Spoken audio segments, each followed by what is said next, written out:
Hey everyone, welcome back to the Freak Show podcast. I am your resident and chief freak, Jeff Borschowa, and today we are going to continue our ongoing series where I'm talking about the 10 driven traits as shared in the work by Dr. Doug Brackmann. First of all, if you don't know if you're driven or not, go to iamdriven.com/assessment.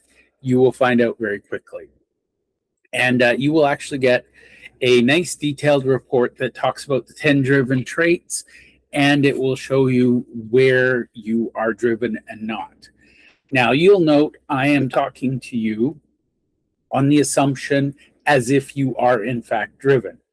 The reason I say that is everything I've built, including the title of the podcast, is designed to keep people out who are not driven.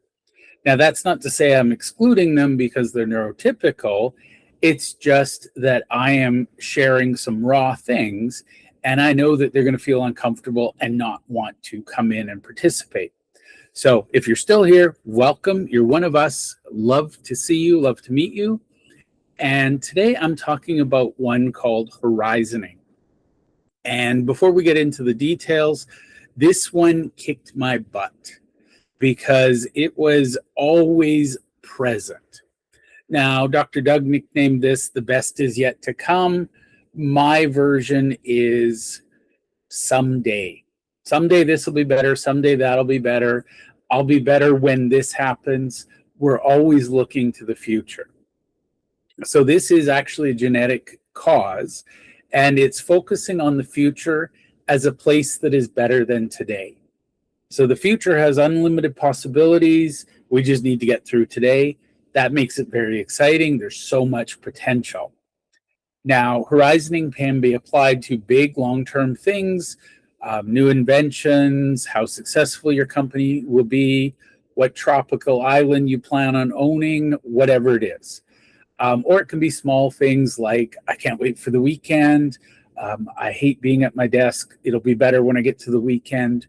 Or even just, I can't wait to get outside after work. So horizoning is always looking at today, looking at the future, and judging today as less than. And I can get wrapped up in that. I can get so busy building the better future, I don't stop and enjoy today. So horizoning is a blessing when all of the great accomplishments we see come to fruition. If you look at human history, all of the big things were because somebody had horizoning as a trait. So they looked at the future and said, let's make it happen. When we're in our blessing, we literally create the future. So we can dream of a better future, others can't see, and then we make it happen. So things like man on the moon, diseases that are cured, empires that have been built, all of those things came from horizoning. And really, when people need to be inspired to rally around a cause, we are the inspiration. And that comes from the mind of a driven with the horizoning trait. Now, for the record, these can be big things. They don't necessarily are good or bad. But if you look at all the big things in history, somebody with horizoning came up with it. When it's a curse, the obvious trap is that we're constantly focused on the future and we miss entirely the value of the present. We've all heard the adage that it's about the journey, not the destination. When you're stuck in horizoning, you don't care about the journey. You just want to hurry up and get there. So that can be a curse. But beyond that, it's less obvious, but potentially more dangerous, is by saying that the future will be better than today, we're also saying that today is not good enough. And without realizing it, we can come across as very impatient, we're perfectionists, and it looks like we have a very negative view of how things are.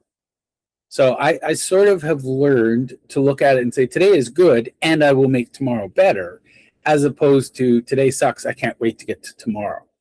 So that's horizoning. And basically, if you spend too much time dreaming about tomorrow, you're never actually going to enjoy today.